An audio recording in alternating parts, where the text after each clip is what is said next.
tuning in online and over Zoom. It's a real pleasure to be here today, and also a special thanks to both the Fulton School and Martin, as well as my colleagues in the history department who helped make the research and help fund the research of Against Sex and make my book possible. So it's a real pleasure to be able to share a little tiny piece of my book with all of you today. Just to get started, I'd like to give a brief overview of what I would really like to focus on, which are sort of sexual restraint as an identity. This is LGBTQ Heritage Month, and so I wanted to emphasize the part of my book that I thought might be able to speak most. Okay, sorry about that. That could speak most to how we understand sexual identities in the present. So I'd like to start by introducing some of the subjects of my study, who are the Shaker religious group, Catholic priests and nuns, and also followers of the reformer Sylvester. Then I want to talk a little bit about why study sexual restraint, what's the purpose of this, why was this a topic that appealed to me, and then I hope to talk a little bit about what sexual constraint could actually teach us about early American sexual identities, and I'm defining early American in this case from about 1780 to 1860s, the time period that we sometimes call the early Republic or the antebellum era. And then I hope in my conclusion to touch on issues of present day relevance and how the past might be able to speak to the present. I mentioned the first subjects of my study are members of the celibate Shaker sect. And you can see them here actually on the cover of, it's a picture of a Shaker man and women dancing. It's from a very famous Currier and Ives print from the 19th century. And I really liked what the cover illustrator did of drawing a line kind of between them and the little strike through there. I thought that was quite clever. But to just give you a little bit of background, you can see here that this was the original that the cover was based on, this Currier and Ives print that circulated and was reprinted many times throughout the 19th century. The United Society of Believers in Christ's Second Appearing, that's what they called themselves, but to the people around them, they were the Shaking Quakers or the Shakers. They had been present in the United States since 1774, when Mother Ann Lee immigrated with a handful of her followers from Manchester, England, and settled near what is today Albany, New York, in a town called Watervliet. Now, when I decided to pick out the subjects for Against Sex, what I really came to was a spectrum. So the Shakers believed in celibacy for everyone. If you wanted to be a member of their religious community, you had to be celibate, both for men and women. There wasn't any kind of hierarchy where some people were celibate and some people weren't, along with various other beliefs they had, such as pacifism and communal ownership of property, and a belief that Mother Ann Lee was actually the second coming of Christ. You also had to believe in celibacy. In some ways, their celibacy was very democratic because it applied to everyone in their religion. And to be ensured of salvation in their point of view, you had to be celibate. And if we kind of think about moving along on a spectrum from most extreme sexual restraint to maybe a little bit more moderate, I also study the presence of priests and Catholic sisters and nuns, sometimes what we call men and women religious in the United States. Now, the Catholic presence in the United States starts to really increase at this time in the decades leading up to the Civil War, and then it really explodes when you start to get a lot of immigration from Western Europe and Eastern Europe post-Civil War, but it starts to steadily increase. Now, at the time of the American Revolution, there was not a single community of nuns within the original 13 colonies. And by the time of the Civil War, there are dozens of communities. So these people are a real growing presence within the United States. And unlike the Shakers, where everyone was celibate, if you know anything about Catholicism, celibacy within Catholicism is just for a select group of people, people who have taken vows or holy orders.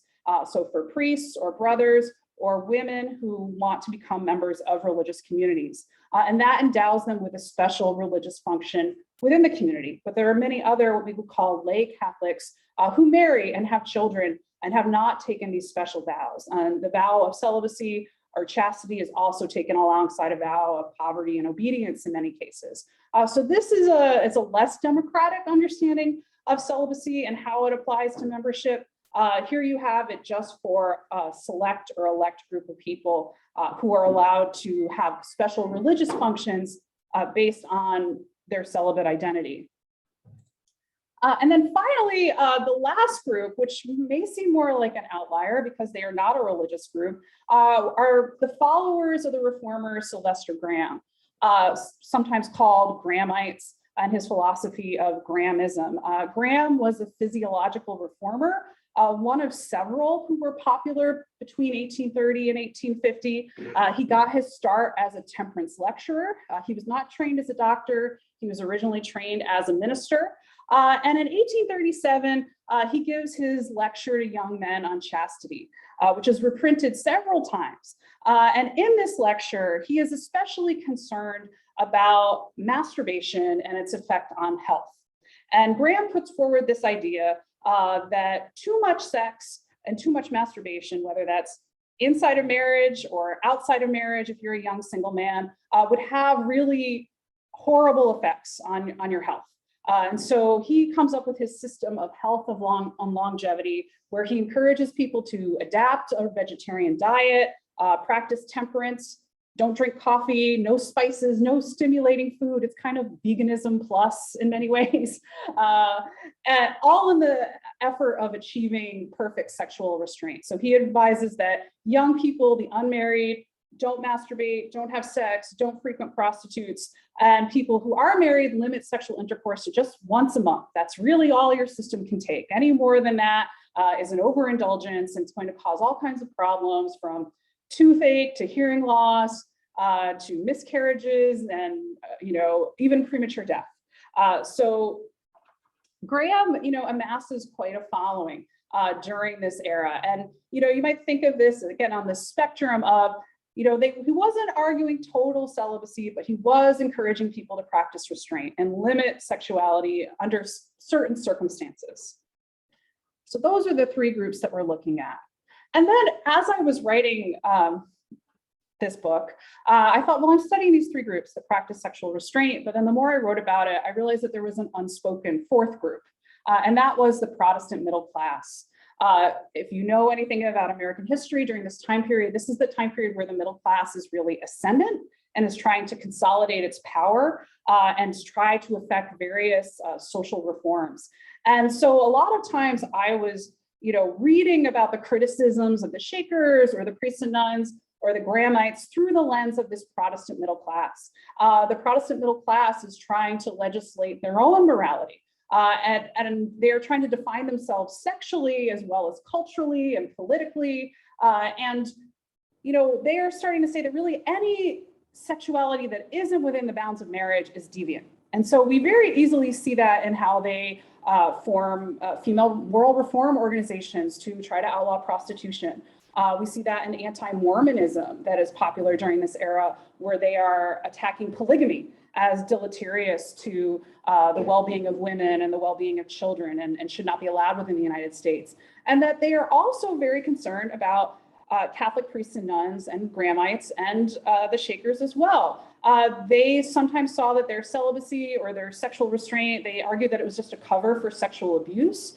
They believed that secret polygamy or secret prostitution or white slavery was going on behind closed doors in some of these institutions. And really what you see here, it becomes like a horseshoe. It becomes this thing where both extremes are overlapping on each other, and only the values of the Protestant middle class, which believe that in sex within marriage and that marriage is good and that everyone ideally will be married, they're really saying that that's really the only healthy outlet for sexuality. And if you live outside of that, either because you are a sex worker, or you are a Mormon, or you are a nun, or you are a priest, or you are a Shaker, that's going to cause some sort of sexual disorder, that's not normative and not good for the well-being of the country.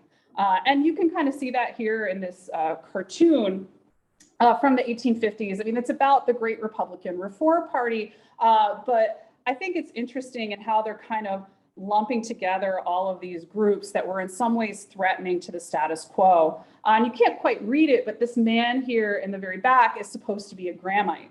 And he says in his little cartoon bubble that, you know, the next thing we want is to make the consumption of animal food, tobacco, and lager beer a capital crime. And this is in response to the Maine law, which was the first law to actually outlaw the sale of liquor in the United States. And, you know, he bears a certain resemblance to Graham himself. He's portrayed as being cadaverously thin, kind of this like hungry person. You know, many times the critiques of the Graham diet stood in for critiques of Graham's sexual restrictions itself. They couldn't publish the sexually explicit material, so they stood to critique the diet.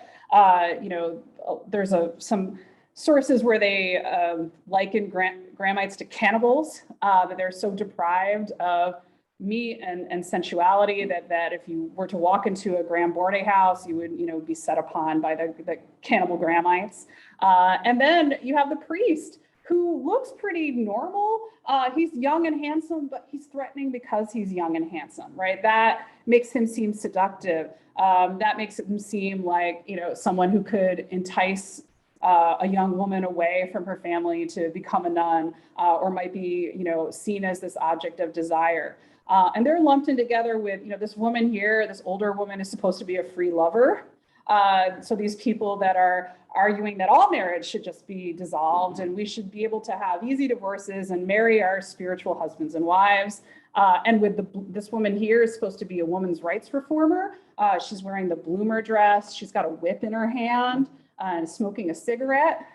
So all of these people are supposed to be somehow threatening to the status quo. And then finally, we also have the free man of color. And this is a satirical portrayal of him. He's dressed in finery. That would have been very threatening to people who thought that a free person of color dressed that way would have been getting above his station, would have been out of his place. So, you know, all of these people, but especially, you know, the priest and the Grahamite are seen as similarly threatening to the status quo of the Protestant middle class. I mean, this is written probably from the point of view of someone within the Democratic Party at the time, which was more accommodationist towards slavery and that was less accepting of reform, although oddly enough, they were pro-Catholic in many places. But you can see, I think, how there was a certain overlap and how these people were seen by the Protestant middle class.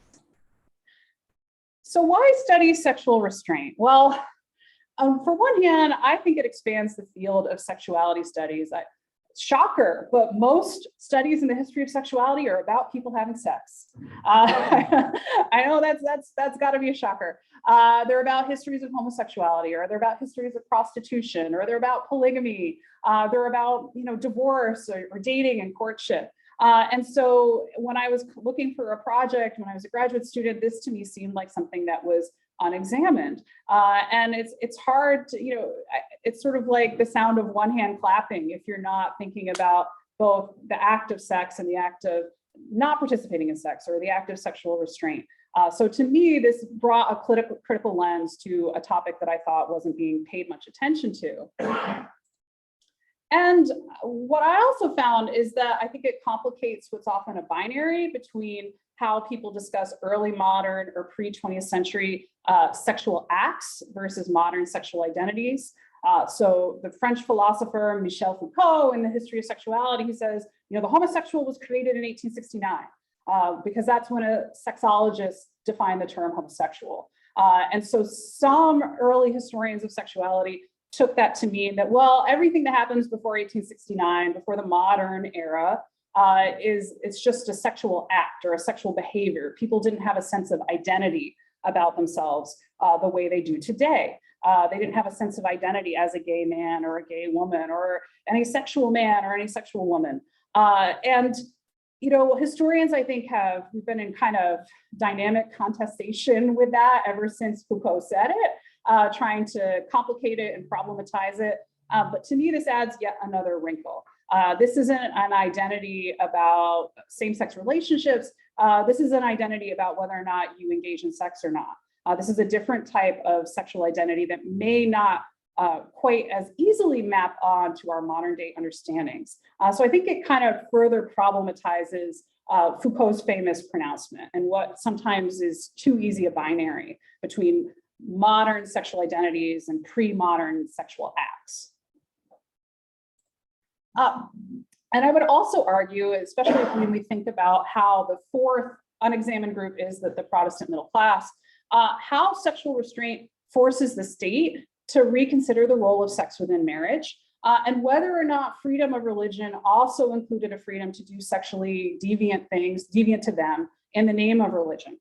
So just like there were attacks on Mormons practicing polygamy, and Mormons believed that polygamy was part of their own First Amendment right, you have Catholics living in celibate communities, you have celibate Shakers. All of these people are saying this sexuality, this sexual expression is how I express my religion. So theoretically should be protected under the First Amendment, right? And freedom of expression. But then on the other hand, you have opponents saying, well, this is dangerous to the fabric of society and this is just unnatural and we can't have it. So there isn't really a clear understanding at that time, or it shows how murky interpretations freedom of religion were, and that no one was really sure whether or not a deviant sexuality that was part of someone's religious experience should be protected by the First Amendment. So when I looked at these groups, right, and how I saw them experiencing a kind of identity, what I found was that Shakers, Catholic priests and nuns, and the Grahamites saw their sexual restraint as key markers of their social and religious identities. They weren't just a series of behaviors to them. They defined who they were as people. And I think you very clearly see this in the case of the Shakers, who experienced very dwindling numbers after the Civil War. So they reached their peak around 1860. There are about 6,000 Shakers spread across 19 different communities, from Maine to Kentucky, mostly in the Northeast, but also in the old Northwest of Ohio and Indiana. And they see their numbers dwindling, fewer and fewer converts. They had adopted children, fewer of them stay past the age of majority. They knew they were dying out. And rather than compromise this part of their belief system, they agreed basically to go extinct, right? It is such a fundamental part of what it means to be a Shaker that they would rather voluntarily go extinct. And there are only 2 Shakers left in Sabatay Lake, Maine today. That's why I say to the present, they're still here. But they would rather see their communities dwindle and go extinct than compromise on this. They're not willing to compromise this most important belief. I think you also see it in Catholicism as well. The number of priests and nuns since the 1970s, since Vatican II, has declined by something like 70%. So it doesn't mean that there's fewer Catholics in the world, but there are fewer people who are willing to make a vow of celibacy and take up this special role within the church. And the church hierarchy has been very, very resistant to any changes to the celibacy requirement, but especially for priests. So it's not just a set of behaviors. It was really intrinsic to who they were. Right? I think it's different and unusual. It's from how we sometimes talk about sexual identity today. I think of the Lady Gaga song, Born This Way. It's kind of dated maybe at this point, but she says, I was born this way. But we sort of have this idea that our sexual identities, whether they are heterosexual or homosexual or bisexual, are rooted in our biology, that they're somehow natural, that it's this drive that we can't repress. And they didn't think of it that way. For them, they actually prized sexual restraint because it was artificial, because it was in some ways unnatural. That's what made it special, that it was something to be worked for. It was something that was deliberately chosen over and over and over again. And that's what made it special, and in some ways superior to something that was quote unquote natural. And that might feel strange to us. As a historian, right, we deal with primary sources. You might wonder how hard was it to come across people talking explicitly about their experiences of celibacy. Maybe you think it might be easier. It wasn't. It was very challenging. And there's a similar reticence around talking about celibacy or sexual restraint as we might find about people talking about their sexual experiences. In fact, as a historian of sexuality, I can tell you there's probably a lot more sources, even though the sources are scant compared to the sources we have about people's political feelings or literary ambitions, but there's still more of them than there are people talking explicitly about celibacy, which I think further proves that celibacy is a kind of sexuality, that it falls under this same taboo of talking about sex. So for my part, I had to learn how to read coded references. I had to learn kind of what some of the secret keywords and lingo was in each individual community, how they talked about things euphemistically. I mentioned before how critiques of the Grahamite diet often stood in for critiques of Grahamite sexual restraint. They couldn't be sexually explicit in the newspapers and the journals at that time, so they had to critique the Grahamite diet instead. And in one case, there was actual code involved. This is one of my favorite sources I found in my research. It was the diary of a Grahamite man in Worcester, Massachusetts, who had coded diary entries where he substituted Greek letters for certain Roman letters. And through that, I was able to crack the code. I felt very proud of myself that day in the archives. And it was him talking about his struggles to live on the Graham system and give up masturbation, his failures to refrain from masturbating, which, I laugh about it and joke about it in some ways, the day I cracked the code, but it just kind of reinforces my first point here, that these were private experiences, that these were not things that people felt comfortable talking about openly. So to go a little bit further about how I got into or tried to understand the identities of these different groups, one really productive source I found for trying to understand Shaker celibacy was in reading their hymns. So Shakers included music and dance as important integral parts of their religious worship.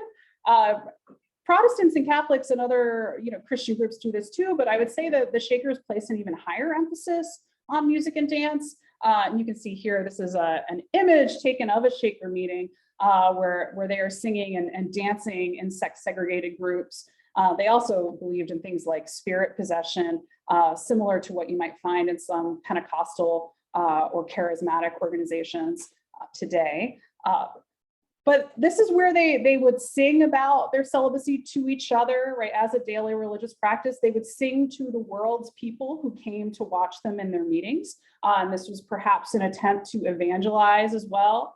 But I was struck by one hymn was called Solemn Work that portrayed celibacy as a kind of life's work, right? That this was a constant, deliberately chosen effort, right? This was not something that was easy. And the Shakers placed a high value on work. So if you know anything about the Shakers, you might know about their beautiful furniture and handicrafts. And in fact, one historian said of them that to be a Shaker was to create a chair that was so perfect an angel would come and sit on it. So for them, work was an expression of spirituality and divinity. So to say something is work means that it's a divine expression, right? It is something that is highly prized within this community, right? Another hymn I found really interesting was called The New Tongue, that compared learning the celibate Shaker way of life as the challenges of trying to learn a foreign language, that you had to learn to speak a new language with new values. And the quote from there is, "Quit Satan's hateful language and come and speak the new tongue." So the language of sensuality and lust and sexuality is the language of the world. But the Shaker celibate language is the language of heaven, right? It's the language of the angels. It's the language that will tie you to everlasting life, right? And to paradise. But I think that both of these, it shows that this is a deliberate, consciously chosen identity. It's not something that's supposed to be easy for people. Catholic religious often speak in terms of celibacy as a kind of sacrifice. So this holds to today. If you ask a Catholic priest or nun or sister about their celibate vows, ideally it's supposed to make a person closer to a celibate Christ. Shakers believe this too, that because Jesus Christ was celibate and some of his earliest followers were celibate, that we emulate them, right, by being celibate ourselves, right? And this is also a belief that is still current or still taught today in seminaries, that in sacrificing a traditional family life, you're better able to serve all humanity.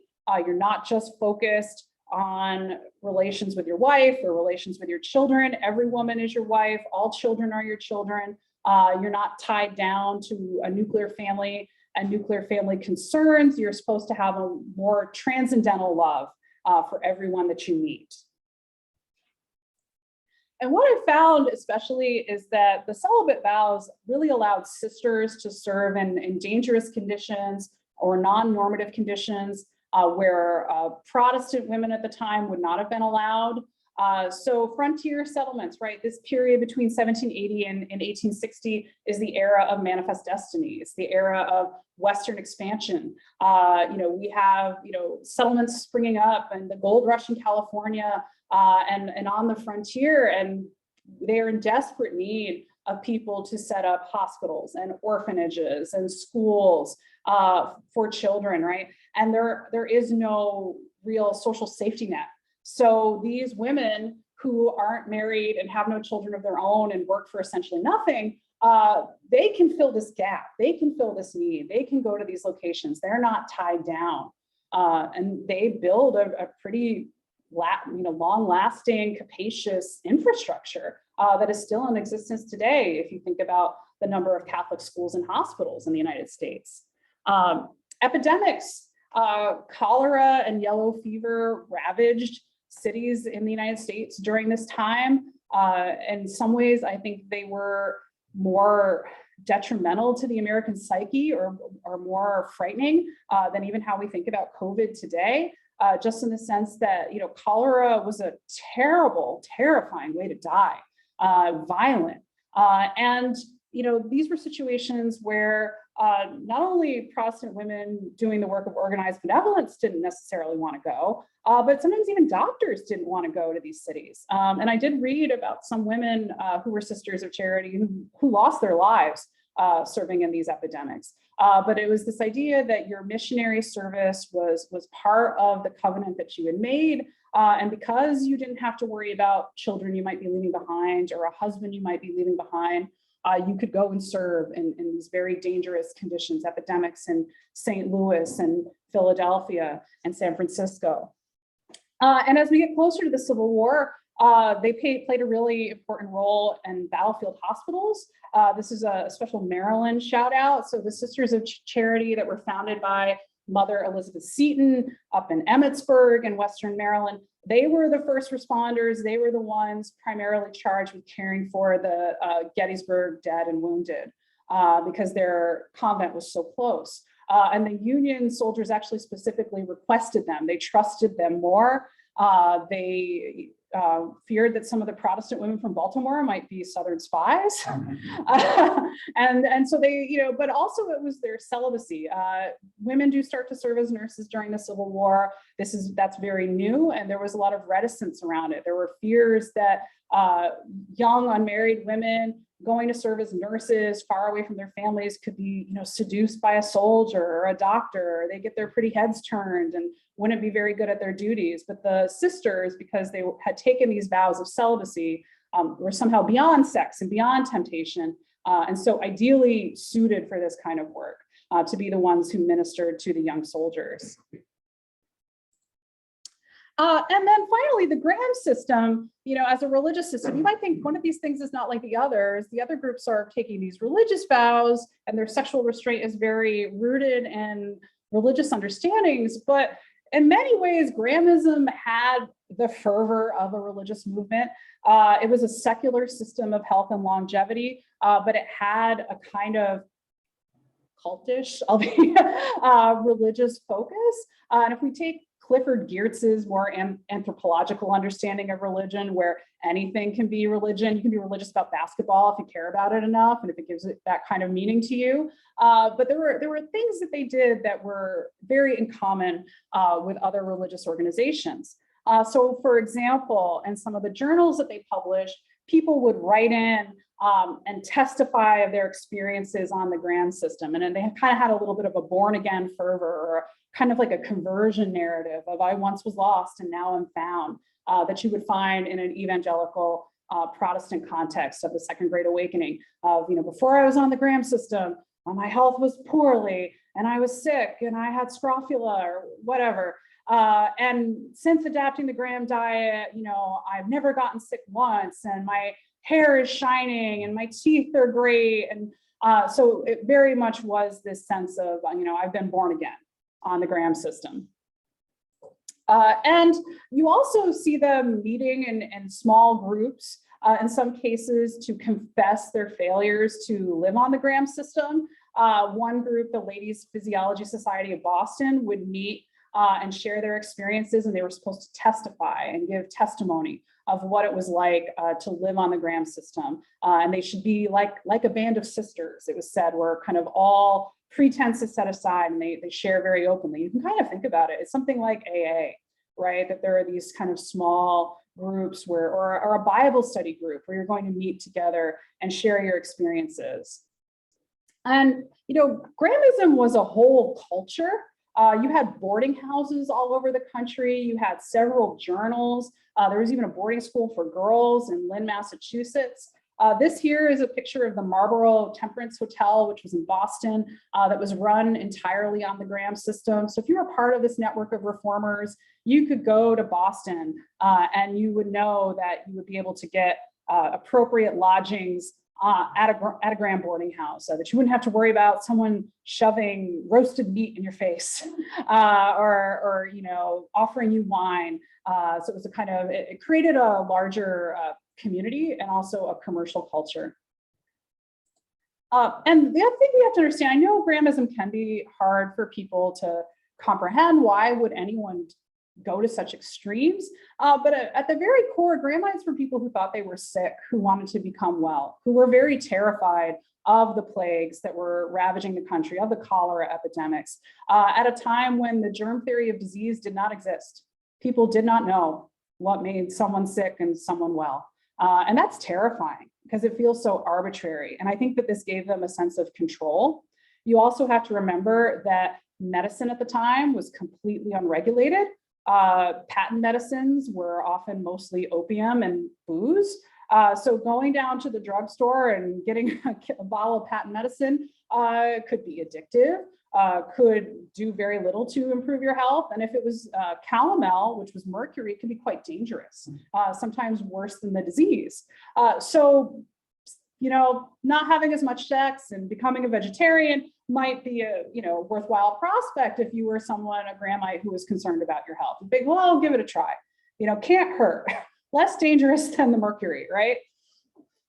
So everything was in service to that. And then also, this is where I have to tell you, I have to debunk the myth around the graham cracker. So Sylvester Graham did not create the graham cracker. This actually was created by the National Biscuit Company, today Nabisco, in the late 19th century, long after Graham was dead. But it was based on his, exaltation of eating whole wheat bread. So people were encouraged to make whole wheat bread. And over time, people started making this cracker and calling it a graham cracker because it was supposed to be associated with health. So the name Graham himself became associated with a kind of health food movement. You can sort of think of him as the first health food entrepreneur. But graham crackers themselves were not endorsed by Graham. That was a marketing ploy on behalf of Nabisco and others. He would never have approved. There's far too much sugar and cinnamon for his tastes. But if you ate cereal or granola or muesli this morning, you are on the Graham system, because John Harvey Kellogg of Kellogg's Corn Flakes popularized a lot of Graham's ideals at his Battle Creek Sanitarium after the Civil War, especially Graham's idea that we shouldn't be eating kind of a heavy traditional English breakfast of bacon and eggs and sausage. We should be eating, whole healthy grains. And that's why actually cereal has become such a staple of the American diet that really wasn't before Graham came along. So that's your trivia fact for the day. So in conclusion, right, thinking about sexual identities today, right, how can we kind of bring some of these insights from the past into the present? And in my research and in my conversation with people who identify as asexual, I have seen that some of these groups, or the presence of these groups in the historical past, provides a kind of historical precedent or what some people call a usable past for the growing number of people who identify as asexual or someone where on the ace spectrum. And just to clarify, if this is a term that is new to you, asexual is someone who does not experience sexual attraction. And sometimes this is qualified. Some people might say, well, I'm on the ace spectrum, I'm demisexual, which means I only experience sexual attraction if there's a romantic component or a strong romantic feeling. Or they might say I'm gray sexual, meaning I experience sexual attraction very rarely. But it's a kind of new way of defining sexual identity that is not lesbian, gay, bisexual, pansexual. It's about the amount of attraction that you feel or your ability to feel sexual attraction. And that's reflected, this is the asexual pride flag. The spectrum here from, I'm fully ace, I never experienced sexual attraction at all, to those demisexuals or gray ace. The white is for sort of allosexual or normative sexual people who have normative amounts of sexual attraction. And then the purple is for queer. Because they feel that their asexual identity makes them queer. And they also, cake is another icon of the asexual movement, that they say that cake is better than sex. And so that's part of one of their slogans. I would say it depends on the sex and it depends on the cake. But then again, I'm not asexual, so I'm just an ally.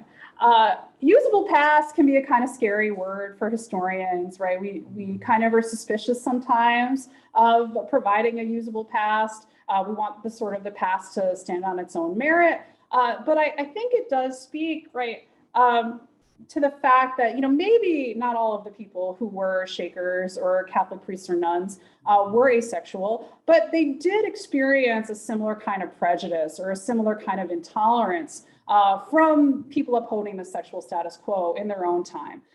So I say, like the subjects in my book, asexual people confront these prejudicial attitudes about their lack of sexual attraction, that it's abnormal or it makes them somehow lacking in humanity. And I would argue that my book, Against Sex, challenges us to examine both our own beliefs about sex norms or the lack of sex, as well as how sexual identities are understood and constructed. So thank you so much for your time today. I did bring a copy of my book, and I look forward to taking your questions.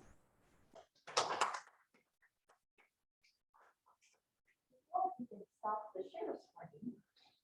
And you'll be happy to know that first question you can see in the chat was about graham crackers. Yay! Yay. Yes. Thank you. You were thinking ahead, Natalie. Yes. Hi. To what extent are these movements a uniquely American phenomenon? Could you bring this book about another country? I could not have, really. And I see them being very rooted in a particular place and time and the transformations that American society underwent in the early 19th century. So though many countries have Catholic priests and nuns, certainly all of Europe, but even Latin America as well during this time period, and you will find criticisms of celibacy preceding the Reformation in many cases, even in the Middle Ages, going back to Chaucer and the Decameron, like you will find those same criticisms in many ways. They never had anything like the Shaker movement, and they never had anything comparable to the Grahamites. So some of those ideas did circulate, but it never kind of converged in the same way in another country.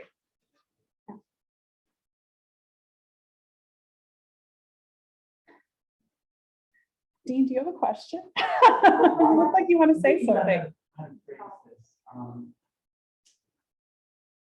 Did prejudice against these groups, let's say the intensity of their activities and memberships, did it in any way ebb and flow in relation to national political events like the coming of the Civil War or the rise of other reform movements?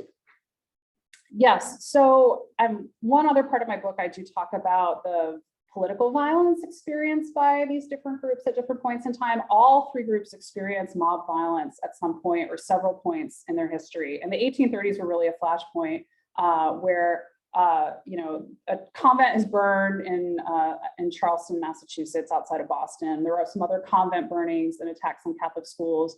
Graham is mobbed in Portland and in Boston. It's actually shut down by the mayor at one point. He's forbidden for giving, in particular, a lecture to women, a lecture to mothers.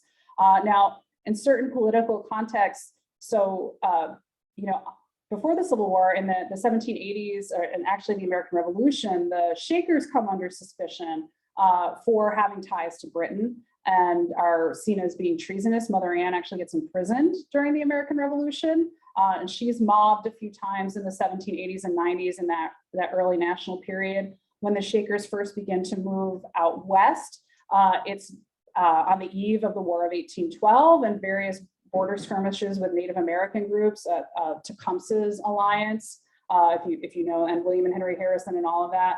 The Shakers were seen as being, again, possible British spies that were going to turn that area over to Canada. They were seen as being treasonous dealings with the Indians because they had welcomed them to their community. So it was very easy sometimes to paint them as political outsiders as well, because they weren't upholding the status quo. Now, actually, around the time of the Civil War, some of their actions in reaction to the Civil War actually brought them more acceptance. So the nursing of the Sisters of Charity, bring all these favorable reports, not just at Gettysburg, but in several other conflicts. So that makes them seem more American. Now, ironically, the Shakers, had achieved such a kind of brand name identity through their foodstuffs and products at this time, that they were able to write to Lincoln to get an exemption for Shaker men to be exempt from the draft because they were pacifists. Now, in previous conflicts that have positioned them as outsiders, and they actually go to the White House and they meet with him. They give him a Shaker chair and they invite him to Mount Lebanon, but he dies before he's able to come. So, they had, I think, by the time of the Civil War, particularly Shakers and Catholics had learned perhaps how to navigate the terrain and to, manipulate public opinion more. We don't really see the same convent burnings after the Civil War. And for Catholics especially, it's really a numbers game. And the immigration, there's just so many people. They're no longer the sort of small minority of outsiders that they were in the 1830s. You can answer two questions briefly, and then we'll transition. So you've got a question Sure. for Suzanne, if you want to answer it, and then you can call on Emily. Suzanne is asking, to what extent do you think they really practice celibacy versus just kept their sexual behaviors hidden from others to put forth a celibate image? How might this have impacted their identity? Well, I know for certain, we've looked at the Shaker records, they've been raked over pretty carefully, and there are no unmarried pregnancies or instances of pregnancies that we have found, and these people wrote down everything. So I think in the cases, and there were Shakers who married each other. In the cases, if you wanted to marry someone or have a sexual relationship, you just left. Now, in terms of same-sex relationships, that would be harder to get at. Shakers lived in same-sex dormitories and shared rooms with people of the other sex, but there was a lot of surveillance. I think it would have been hard to get away with. Now, obviously, based on recent scandals in the Catholic Church, we know in the modern era, priests and to some extent sisters have not been living up to their vows. It's very hard to get access to records from Catholic orders.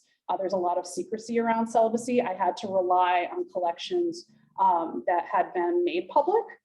So in which case they had in some ways been pruned or they may have been purged of any kind of controversial material. But what I will say is that there was such scrutiny against members of Catholic orders at this time that the escaped nun stories that were popularized. I feel that if people kind of came forward with a credible story, people were willing to believe stories that were later debunked as being untrue. I think if there had been a rampant, hidden culture, I think it would have come out. I think there were a lot of particularly Protestant reformers that would have been happy to prosecute or to, kind of ridicule or lambast these people in various many ways. But to that extent, I was very limited in some cases when it came to the Catholic archives in terms of what I could see. right? And I make that clear. Emily? Oh. Emily. Hi, Emily. Hello. I hope you all can see me. Hi, everyone, and hi, Kara. Thank you so much. I really enjoyed your talk and hearing more about your research, which I've been following for a long time. Can you hear me? I'm just turning you up. Okay, good. Okay. So I was reminded of this moment, a number of years ago, and I was at my cousin's wedding. It was a Catholic wedding, and I was sitting next to my mother, and she leaned over and whispered to me, not all that quietly. The priest was a young man. He was a good-looking, kind of charismatic young man. My mom kind of leaned over to me and said, "I just don't think it's normal for a man like that to choose celibacy." And my mom, who is a raised Methodist and pretty conservative, middle class white woman, I guess I was just sort of thinking through about your fourth case and the middle class morality of sexual constraint within marriage, and then Roman Catholicism and the celibacy of the clergy, and wondering kind of maybe how some of that came together, maybe pushing your time period a little bit later and looking at anti-Catholic and anti-immigrant sentiment in the United States and how any of this might play in. So I don't know how well formed my question is, but that's kind of the thought process and the thinking that, I don't know if you could kind of speak to that. Yeah, I can. And thank you for your thoughts and for your question. So in some of the anti-Catholic literature of the time, the focus in terms of like what a waste, the focus is more on young women as a waste, young white women and their reproductive capacity. That especially the Protestant girl that might be seduced, and that was the word they used, into a convent, and that would wither away as a life of dreary celibacy. There was less concern necessarily about men, and whether that's because they didn't have the sort of anxieties about the birth rate and whose sexuality matters, or if it was just kind of more along the lines that if you were a white man, you could do whatever you wanted. You had a lot more freedom, and people weren't going to constrain you or try to moralize around you in the same way. But they never seemed to attract the same sorts of, oh, this poor guy. I did find one novel that was written by a Protestant reformer. She wrote a series of novels like Almost a Nun, Almost a Priest, and Priest and Nun. So in Almost a Priest, there is a sense of, oh, this boy has been sort of seduced by the cult of Marianism and thinks he wants to marry the Virgin Mary, and we have to prevent his priesthood. But most of the focus and sort of the spilled ink was on women at this time period. Right, thank you. Thanks again, everyone. Briefly introduce Professor Garmon, and we'll change here. So Lynn Sherman is a professor of psychology.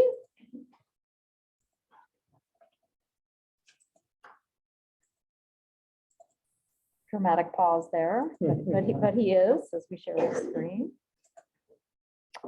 who specializes in social development of emerging adults between the ages of 18 and 29, who we are well familiar with. His research focuses on how popular culture intersects with the development of interpersonal relationships and moral reasoning. And so he's going to talk a bit about how we did that during the pandemic. So thank you so much.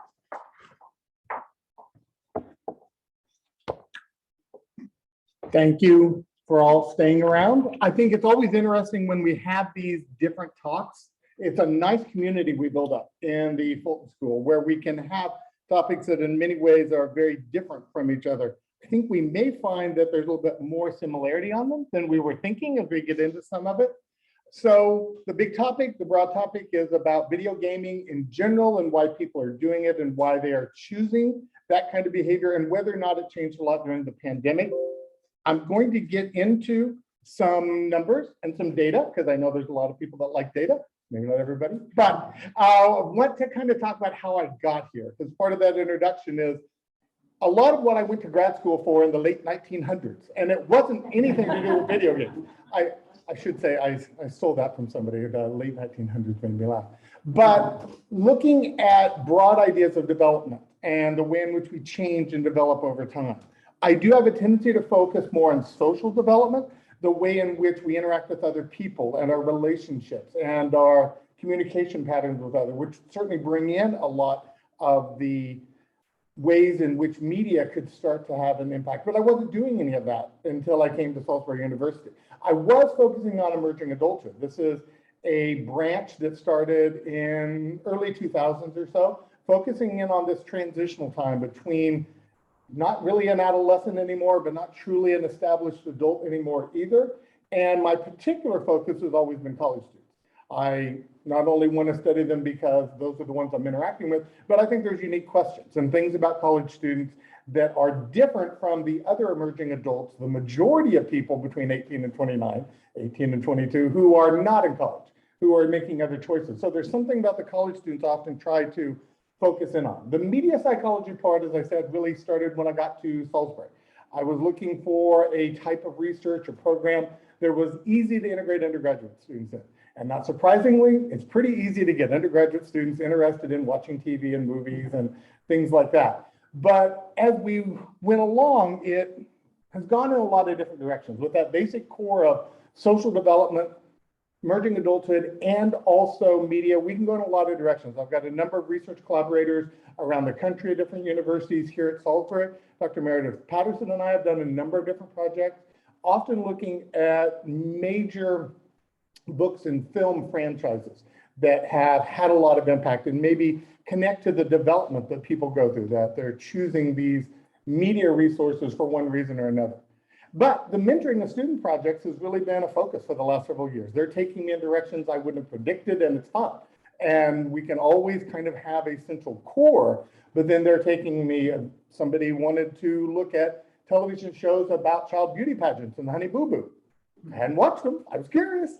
And we found a lot of interesting research and got that article published. Somebody else was wanting to look at social media websites and how it can be used to establish dating patterns or one-night stands by sliding into DMs. And that's a very interesting study. Now here, we've got somebody who wanted to look at video games, which is, I mean, I'm a child of the 80s. I play video games, but not today's video games. It's a different world and it's a different context. And it was fun to kind of bring some of my knowledge into the way she wanted to look at some of this. Now, in terms of the approach I use, I want to kind of use this part of the presentation to kind of lay the foundation for how I'm going to analyze data later. I follow what's typically referred to as the uses and gratification approach. It's more commonly to think about cultivation approaches like the social learning theory and Bandura and his Bobo belts, where you're exposed to something and it cultivates a certain attitude or set of behaviors. The uses and gratification approach is kind of counter to that. No, there's a lot of crossover, there's a lot of gray area, but this approach has a tendency to kind of presume that we all play an active role in our media consumption. We are choosing the media we're going to consume, and we're choosing it because it provides us a gratification. We're going to use it for a specific reason. So we're not all going to get the same thing out of the same media. We're not all going to be cultivated to the same attitude or the same behavior because we are choosing it for a different reason. And if we're gratified for one reason, it may promote development in one way versus another. So that's a broad theory that's got a lot of approaches. I'm kind of following a more specific subset of that. Jeffrey Arnett in 1995 used that uses and gratification approach to look specifically at development in adolescence and eventually into emerging adulthood, the self-socialization uses of media. And he identified 5 different ways in which individuals might be wanting to use media, whether that's music or film or television or books or whatever the form of media is. There's different levels and reasons why they may want to use it. For the first big one, entertainment, that's always going to be the most common. It's just for fun. It's for humor. It's for romance. It's for just the entertainment value. Second one would be identity formation, which is very much I think of as the strongest developmental component. You use it to learn more about yourself. You use this media as a way to figure out what you care about, what you don't care about, challenge yourself in thinking about things in a new way. We can talk about sensation seeking, more than just entertainment, just the thrills, the excitement, the jump scares, the sensations of having an action scene that just gets your your heart pumping, or music or something like that that would do the same thing. Coping is an area that has evolved as a pretty important one over time. I mentioned the research with Dr. Patterson and I. We've been looking at those that are maybe coping with death in their life and looking at factors like death anxiety and death obsession and comparing that to how often they read Harry Potter novels or watch the films. And we do find that there's a relationship that some individuals, there's even some therapists that encourage this with children as a way to talk about the death experience that they've had in their own life through fiction so that they can kind of start to address it in their own life. So coping can have a lot of impacts, and it's going to be a big part of this presentation too. The last one, cultural identification, is just kind of fitting in, knowing what's going on. I've intentionally mentioned several things. Hopefully most of you know who Harry Potter is, but I run into students every time that do not. I did research with people that are consistent resistors. They just will not ever read a Harry Potter book and they're proud of it. Also, the idea of Honey Boo Boo. Some people laugh, some people have no idea who I was talking about. Cultural identification is fitting in, kind of understanding what everybody else in your peer group, in your cohort, your generation knows about. So that way of watching movies, TV shows, reading magazines can all kind of connect in one form or another. Now, I threw in this little joke about early entertainment when the little kids first discovered fire and just stared at fire all day instead of playing on their bikes and running around the neighborhood and everything. To kind of illustrate, I know I've got a bias. I know I've got a position on this. I know media can be bad. And if any of you are watching the news in the last week, we can talk about social media and we can talk about eating disorders, and that can be a very relevant topic. I've lived through a lot of new media. I've been there as we've had the doom and gloom. It was fire, it was radio, it was television, it was video games, it was movies, it was video games again, it was social media, it was video games again. We keep coming up with reasons why media may be bad, and I don't disagree. There's always going to be bad for some. But a lot of the research I'm looking at is maybe for some it's good, that it's beneficial, that it may provide one of these 5 uses in a positive way, that may promote more positive outcomes one way or the other. Just as a side note here, assignment in my psychoadolescence class last week, they got to pick from several different topics. They wrote it last week before a lot of the Instagram, Facebook, undiscovered documents came out, and several of them, a good quarter of them, wrote about magazines and female identity issues and eating disorders and the portrayal of over thinness, because we've been doing that research for decades on women's magazines. It's not something new. It's true in men's magazines too, in the muscle magazine. But when we look at those concepts and ideas, it's not reinventing the wheel, it's just different. And maybe social media is different. I'm not opposed to that concept and the idea. It is a different type of media. Okay, coming back to this project, trying to merge the idea of gaming and the idea of the COVID-19 pandemic. Why would there really be a connection? First of all, let's talk about the fact that gaming is incredibly common in the emerging adulthood group. Many people, myself included, were surprised to find out the largest consumers of video games, ones that play the most often, spend the most money, 18 to 34. It is not adolescents. It is absolutely going to be more the slightly older age group. And a big chunk of those would be college students with a lot of time in between classes and things like that. So it would be a big part of the life of an emerging adult, especially a college student. I'm going to throw in different references as we go along. Kind of want to highlight that one in the corner. The ESA, Entertainment Software Association. It is a nonprofit organization that has access to a lot of the video game companies and does a lot of research. They just came out with their 2021 Essential Facts. And it is an incredibly interesting document, and wonderful little pie charts and graphs if you want to show it to students as a way to kind of break down what races, what genders, what age groups are playing games, and how did that to some extent change during the pandemic, similar to what we're doing on this project. Another thing to look at, though, is that problematic behavior. I don't want to skip over it. Gaming addiction is an issue. It is a controversy that's out there. And we have to also be aware that any of the data that I'm collecting could be interpreted as being a negative behavior for some individuals. But I also want to talk about the benefits. I want to talk about the fact for some people at least, and I might even argue the majority, gaming can have a positive impact on their life. Something else that most of us know to some extent, but maybe not to the extent, is how much online social interactions happen through gaming. It is extremely common to have multiplayer games or just games where you are online communicating, headset, microphone, or even just typing, texting. There are so many relationships that exist entirely in online gaming. My nephew met his wife online gaming, and they were 1,500 miles apart in the United States. And those kinds of relationships develop. It can also be an expression of your face-to-face relationship. You know them at school, you know them at work, and you also know them in the gaming community. And you talk to them, you interact with them. And it's another way of having socialization and social interactions. So back to the pandemic. It had a more dramatic impact on young adults than any other age group. This is something the CDC and others have documented in a variety of ways. The mental health impact was more for 18 to 25-year-olds or so than for adolescents, for older. Some of it kind of makes sense. Adolescents had a parental connection. They had a home they could go to. Older young adults in their late 20s and 30s, more likely to have a family, more likely to have another connection. Those young adult, emerging adults were more likely to be single and alone and forced to not socialize in the same way and have other kinds of fears and concerns that are inherent to that generation anyway that could get magnified. So we're not saying they're the only generation. I'm simply saying it's worth studying because this age group, including those college students, remember what happened in 2020. They were moving along just fine, and all of a sudden we said, stop coming to class, stop seeing your friends on a daily basis. Many of them went home, not all of them, but even if they stayed in town, they were supposed to not spend time with people in the same way. Maybe it changed a little bit over the summer. Some of the data we're collecting is looking at spring, summer, and fall.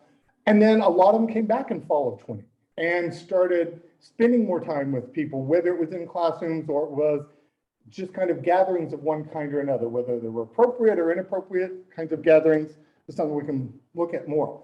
There was a campaign that was started during the COVID-19 pandemic pretty early on and not too long after spring of 2020 called the hashtag Play a Part Together. This was a combination from the World Health Organization. They were buying in, they were talking about it very openly, they were promoting it very openly, and the gaming industry. Now, it was certainly a little self-interest on the gaming industry to try to get people to play games too, but at its core, it made sense. We were trying to get people not to talk to each other face to face. And gaming, especially with that social internet connection, is a way to maintain physical distance while still connecting socially with other people. So all of these things kind of came together. I think a lot of Play a Part Together happened without anybody knowing the slogan, without anybody being aware of it. They were just doing it already, and maybe they did it more. So what did I do on the data? When we were collecting data in this case, we were looking at a number of different factors that we couldn't control and as many as we possibly could. For one thing, we're looking at general psychology students. We were able to get 150. There's something that is attractive and also troublesome about general psychology. You get a lot of majors. It's not just one. You get almost every, you certainly get every school, you get almost every major. You get a pretty wide range of people when you have a general psychology class, but they're more likely to be freshmen and sophomore. There's certainly something about making a lot of assumptions about all college students based on those that did happen to take a general psychology class, but it's a pretty good foundation for the kinds of questions I'm asking here. There were two different phases of data collection, two different times we collected so we could compare the two different groups. Started off in spring of 19. We got 84 students then. This was my co-author on a lot of the publications and presentations going on, Jessica Harbaugh. This was our honors thesis. It was before the whole pandemic came up. She was the one that took me into this video game world. She has an interesting project, actually may have been a better connection for the talk today. She was looking at the way in which you can choose the gender of the characters you play in video games and how people may choose to play as an opposite gender or not. And not surprisingly, it's easier for males to find a game where they can choose to play female than it is for a female to find a game. They're forced into it with a lot of the games. They don't get to choose male or female, just the only option. But that data was good. We presented it, looking at publishing and all of that. And then about a year later, we realized, hey, we've got kind of a pre-test, post-test. We've got a way of kind of comparing these two groups. So in 2020, we started looking at it and said, what if we went back and asked a different group of general psychology students who have gone through the pandemic of moving home in the spring and probably staying at home in the summer and coming back to campus to a large extent in the fall. Got another 66 in that group. And the demographics are pretty similar on the two groups. There's a little bit of variation between phase 1 and phase 2, but not a lot. The average age is about 19, pretty close to 19, maybe a little bit more into the sophomore, but a lot of freshmen in that group. We really didn't have anybody over 22, 25. It just wasn't part of our sample. As with most research with college students, because of the dynamics of a college like ours, and the people taking journals, like 3/4 female, 2/3 white, European, American self-identification. So when we look at that context, it's something to pay attention. It was really important for Jess's research to kind of look at how many women were able to make those gaming character choices. Here, it brings up some interesting things that we'll want to talk about as we go along. Lots of variables. The ones I'm going to focus on today are some basic gaming variables. When was the last time you played? Today, last week, last month? How long do you typically play? So we want to see if there's changes in some of those basic gaming variables. We also are looking at the perceived influence of current and future gaming. So we're not looking at some second additional kind of psychological assessment question. We're asking them, what do you think motivated you to play games right now, current? What do you expect is going to motivate you to play games in the future? So we're looking at their self-perceptions of things like the SSUMs and things like that that might influence.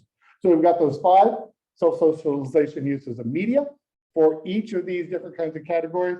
And in 2020, in phase 2, we also added in some more. Some of the things we found in 2019 led us to want to explore some other ideas. So we added in some questions, but we only had those for half the sample. One of the first things we found, not surprisingly, almost everybody plays video games or has at some point in their life. We definitely worded, have you ever? And by almost everybody, we mean almost everybody. 95% report that they have. If you kind of break down those no's, it's interesting. It's far fewer said no in 2020. So maybe it was even increasing during the pandemic. And if you're wondering, yes, all of these were female. There weren't any males that said, no, I've never played a video game in my life. I know, gender stereotypes sometimes hold true. Now, we also found that there was a shift. They were more likely to be playing more recently in their life for the 2020 sample in phase 2 compared to the 2019. So I'm going to use bright blue for 2020, bright green for 2019. And the categories, did you last play today, within the last week, month, year, or 10 years? And if we look at how many said they last played today, it was higher, over 20%, for people that said today in 2020 compared to those from 2019. Also higher for those that said they played within the last week. Even higher when they said played in the last month. There's fewer overall in the month versus the week group. But once we get a little bit further back, it changes. People in 2019 were far more likely to say that last time they played was within the last year rather than week or month, and within the last 10 years. So not everybody's playing every day. Not everybody's playing on a regular basis, but they were playing more recently in 2020. We also looked at how long they play, and they were playing somewhat longer in 2020. I have the NS there for it's not being significant. The last slide was more significantly more recently in 2020. This one, you can see some trends, but they didn't reach the level of significance. Same blue and green, looking at whether or not they play for more than 2 hours, 1 to 2 hours at a time, or less than an hour. And quite a few generally play up to 2 hours at a time. And it was slightly more common in 2020 than it was in 2019. Same, very, very close, but maybe a slight edge for 2020 on those that just play 1 to 2 hours. And it shifts for those that play for a shorter duration of time. So we can kind of look at that and say, they're playing more recently, they're playing for longer periods of time. Maybe it's because they have fewer options, or maybe this gaming behavior is providing them something, giving them some kind of opportunity. So then we can start throwing in some of the perceptions of their own motivation. So we're going to start off with the current gaming. So in 2019, the games you're playing right now. 2020, the games you're playing right now. And we're going to compare that to the 5 different SSUMs. And coping and cultural identification are the ones that are going to be higher. So we're going to have the same colors again. It's a 5-point scale. So the higher, closer they are to 5, the more likely we're to say that, or the average to say, yes, this influenced me. Not surprisingly, a lot of them say entertainment. That's why I play video games. It's fun. It's entertaining. That's why I like to do it. We also have a pretty good group here that are looking at, on my screen, the second category disappeared. So I have to look at my notes. The identity formation, the one that I do consider to be more of a developmental trend. So there was more in 2020 saying, or at least the score, the likelihood that it influenced them was a little bit higher. Same is true when we get into sensation seeking. So you really see a trend is developing. Every time they're saying 2020, it was more of an influence. Now, the fact that it's every time raises assessment questions, raises the possibility that 2020 people just feel everything more, and they just had every number higher. That's a potential problem. But it's especially interesting when we get to these last two, coping and cultural identification, because those are the two that are significant. And that's why I have the little asterisk there, to show that the difference between 2019 and 2020 was statistically different. If you're interested in all the numbers, I'm going to talk about how you can email me and get all the conference slides that we're putting together with all those numbers if you want to see them. So at some level, these two things seem to be more influential in 2020 than they were in 2019. If we look at future gaming of those same 5 variables, it's kind of different. Now we're finding that all of them are higher in 2020, except for entertainment. Kind of the same setup. Here are the ones from 2019, still higher in entertainment, but you'll see overall, all of them are a little bit higher too. And for future gaming, what they plan to do in the future. But for each category, 2020 means are higher than 2019 means, meaning that they really think that this is going to have a bigger impact, a bigger motivation on them in the future. Little asterisks again show that everything except entertainment was significant. Probably because entertainment has started off so high, it was really hard to make it statistically different when you start off with that high of a number. Now, there's some other factors. I said there were those other things we looked at in just phase 2. Those factors, some of them also seem to be influential because we don't have 2019. We're not going to do the same kind of analysis to look for significant differences, but I want to kind of look at those numbers a little bit too. Now, this is the graph that we start off with, where almost everybody is saying the most influential thing on whether or not I played a game was entertainment.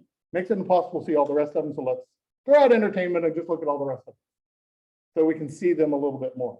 And when we do that, attachment to gaming, this is now looking at current versus future on whether or not they think that the attachment to the game, to the different idea, just how closely they feel a connection to it. This was actually a little bit higher for the current than it was going to be for the future. When we look at the favorite game, there's a pretty big difference here. As I said, I didn't analyze statistical significance on them, but it seems like they are saying that current behaviors, they're playing it because it's their favorite game. For future, they're going to try something different. It's not going to be because it's their favorite game. They're going to have other reasons for choosing games in the future. Nobody went with the unique. That's what happens when you create a new set of questions. Some of them aren't important at all. And we know we never have to ask. Now, there were people that said unique experience was important, but not the most important, which is what we're looking at here. Distraction from reality. We started to see a switch. And now people are saying in the future, I expect to play video games to distract me from reality, more so than they did for current games. Current games, there's some distraction. Future games, I'm really going to do it for that. Emotional outlet, just kind of feeling like getting my emotions out one way or the other. A little bit of a difference, maybe a slightly higher for current.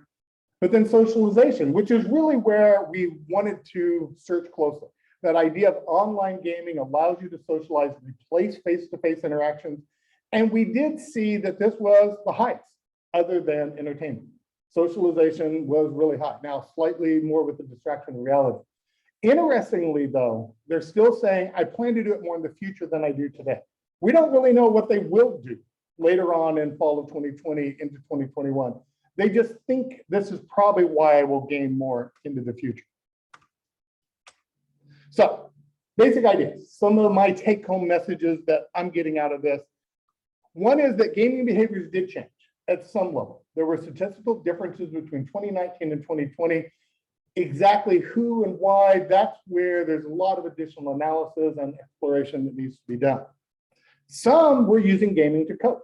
It was something that became more common during the pandemic than it was before. At least they rated it as a higher motivator, that they used it to gratify the need of coping more during the pandemic. Others plan to use it a lot for socialization. They kind of are now, but they plan to use it even more into the future to see whether or not they will. On my side, I'm also really kind of excited about the fact we've expanded the SSUMs into studying gaming behavior. I mentioned this as a 1995 study. Jeffrey Arnett is well known in a lot of areas, especially developing the concept of emerging adulthood. As far as I know, I'm the only one playing in this category, in this sandbox with the SSUMs. And I've looked at them with books and films and TV shows and different ways, one or the other. But this is the first time I've taken it into video games, and it seems to work. It seems to kind of fit, and it seems like another new area where we could take that research into the future. Now, there's a lot of future research questions I can think of. Some of them are really hard to do. We can't really go back to fall of 2020 and ask more questions, because now we're into 2021, and we're doing that. We're kind of following up and looking at other possible media influences in the next year or so. But I'm sure the questions, the thoughts in a lot of people's minds are coming up. Now, this presentation is based on three different conference presentations that we've had coming up. So if you're interested in more details, just email, and I'll send you the conference details so you can see all those numbers and some of the other variables that we looked at in detail. That's it. So those questions in the chat, you want to click it, it's a clarification question from Meredith. Cool.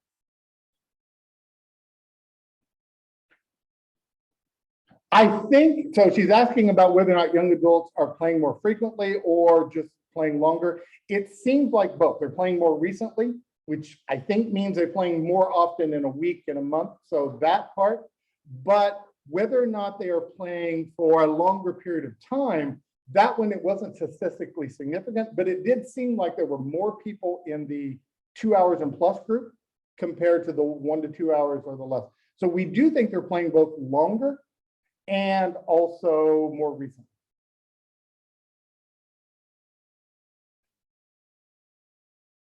We did not really look at the quality of that social interaction, social gaming. I mean, what are you getting out of it? We just kind of asked you, are you doing it for socializing? And we don't have a comparison of whether or not they were using it for something else. And that absolutely is these future questions. I think that's a great idea. I think that's a very nice way to go. I mean, what is the goal of face-to-face interaction? I mean, you can play video games on the internet in the same room with people too, as well as in different cities, different apartments or something like that. So there would be something about doing it face-to-face, as well as, and kind of seeing which one they like, which one they get more out of. We can have questions in the room too, not just the internet. And you Yeah, have one from Suzanne at Carlson. go ahead, yeah. So it seems that the premise of the study, you're trying to examine something that happened before versus after the pandemic occurred. So your second group was surveyed in the fall of 2020. Yep. I'm trying to think of anything else major culturally that happened in the fall of 2020 compared to your results to. That may have provided stress in their life that they needed to cope by distracting from reality and just playing video games for a while. Boy, wouldn't it have been great to do this in early January and after other things. Yeah, I agree 100% that the world is changing very, very rapidly, and we are just assuming a lot of it. Now, we are looking at some of the other factors, like, did you live with your parents? Did you live with a roommate? What was your living environment, which would kind of lead into some of the other socialization things. But I agree, so many real world things going on. That's why the fall 2021 study might be more revealing, because we don't have craziness going on. Yeah, it's a different kind of political craziness, but it's not the same one for sure. Yeah. This is more of a comment, but I found this really relevant to something that's been going through my mind a lot today, specifically, or just a little background. I had a very tragic sudden death in my family yesterday, in which my cousin discovered was the person to find his father. And it puts me in this position where, like, I want to reach out to him, but I need to know, when do I reach out to him? I'm not going to do it, immediately. I'm sure there's others to focus on. And how do I reach out to him? He's up in Philadelphia, where I'm from. It isn't like I can see him face to face. And the first thing that came to my mind is video games. And I even earlier today checked his Steam account to see when he last played. And like, that's been my big strategy, figuring out, like, when should I reach out to him, is seeing, like, is he playing video games? Is he engaging? Is he ready to engage with that sort of stuff? Or is he kind of just staying away from his computer? Have you two played before? Yeah, a little bit, but not a huge amount. But it would be picking up on an established relationship and the way in which they might be most comfortable. Yeah. And just, even, like looking through his wish list to see a game that he might want that I can get him, that I can get as well, that we can have that opportunity. Because he's a 17-year-old boy. I don't think he's gonna wanna like FaceTime me and talk about how he's feeling, there's other ways to do it. So I found that very relevant. There's some really fun research on male conversations and how much adolescent males know so much more about each other than we ever give them credit for because of parallel conversations. They're staring forward. They're both looking at the video game. They're in a car staring forward. They're playing basketball. They're not looking at each other as women are much more likely to. They're not asking questions the way women are much, much better at doing. But adolescent males have these parallel conversations as they can share a lot of details and intimate knowledge about themselves. And I do think gaming could be a way to do that. Absolutely. And a unique way that's very safe, that you're not putting yourself out there. Now, a lot of the research started with women, and women do this a lot too. Women are going to have a lot of these same uses for gaming as men do. It'd be fun to see if men do it differently or more in this context. Cool. Yeah. I have a question that might fit in well with Suzanne. Cool. My question was more about how you define gaming, or did you define gaming? Did you only define it as console gaming, or did you also include more casual gaming like on your iPad or iPhone, or did you just leave it very? Oh, Jess would love you. Boy, do we have questions about gaming. And yes, that follows up on Suzanne's, on how we actually looked at it. We asked about what was the most common form, console, phone, what were the ones, all the ones you've tried, not only the one most often. She has, I think, 13 different categories based on some of the biggest selling trends and categories on how we can determine. Now, Suzanne's also asking about whether or not there was violence. We didn't particularly look at whether or not there is violence, but some of the categories, oh yeah, it's pretty much all violence. I mean, you can't play some of these massive role-playing online games without there being a level of fictional violence. So we have absolutely a lot of that. And it's been really kind of fun to dig down into those numbers, which is why it feels like multiple conference presentations, foundations for multiple papers, and foundations for new follow-up research as well, because did they go to more casual gaming in a stressful time, or did they go to more violent gaming or different kinds of scenarios when we read? So thank you, Suzanne. You're right. That's exactly the kind of thing that was really, really fun to look at. And I love the fact, yeah, there was a connection between. And I just say, I think there's sometimes this perception that girls or women are more into casual gaming and don't play, the massive multiplayer online games. Yeah. So I just be interested. So I think we found, I'm trying to remember, and Jess will have to catch me up on it. Jess Harbaugh, once again, was a student who's working on publishing this article. I'm second off to follow that. I think it seemed like their favorite game was a casual game, but they played the wide variety of games. Maybe sports was the one that was most common with males without as much of an equivalent on the female side. And then I'm gonna look at the data and find out it's completely different from that. You want to call him Carl? Thank you. Yes. Hey, Carl. I don't need to click on you. You can click on me. Thank you. All right. Can you hear me okay? Yes, perfect in here. Great. You might have already addressed this with some of the questions actually, and I was kind of wondering about the finding about their future versus present ratings of relevance and how there was really an opposite effect of kind of distraction versus emotional expression. And maybe the data doesn't really tell us, but what is your sense?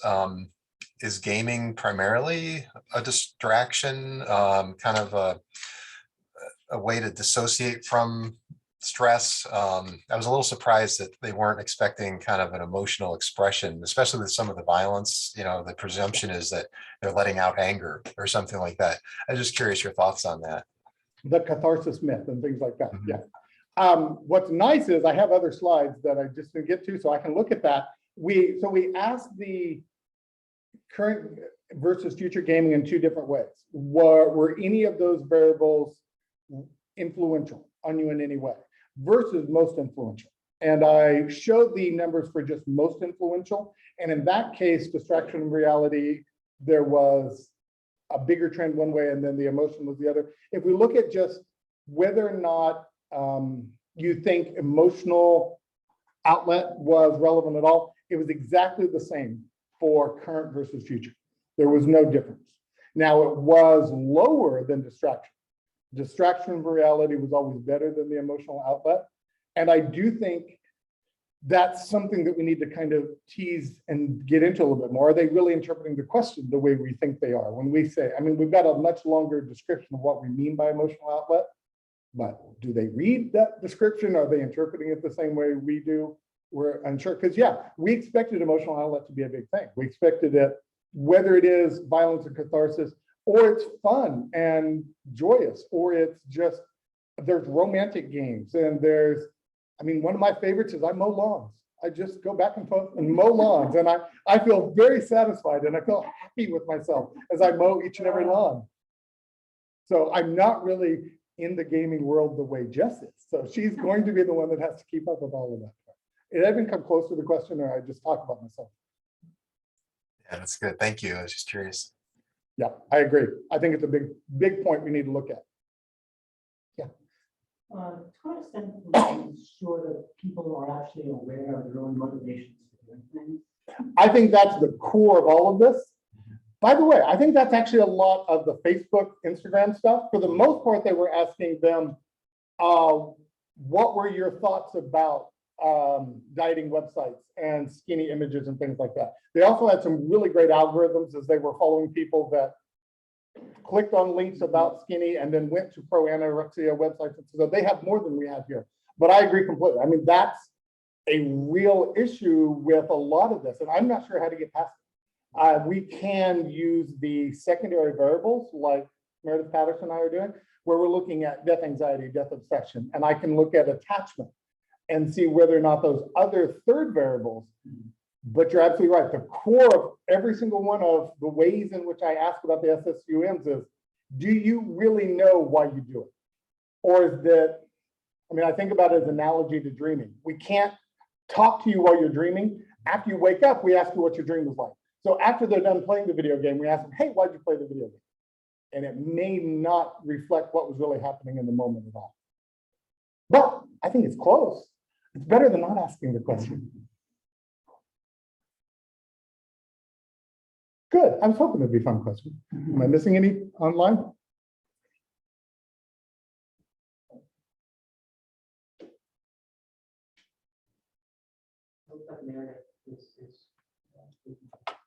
Oh. Meredith, do you want to unmute? Oh, maybe it was a thumbs up. Oh, thumbs up. That makes sense. Yep. I'm sorry, I was just. Applauding. Oh, even better than a thumbs up. Thank you. I like your picture. Yeah. Well, thank you both so much. That was phenomenal.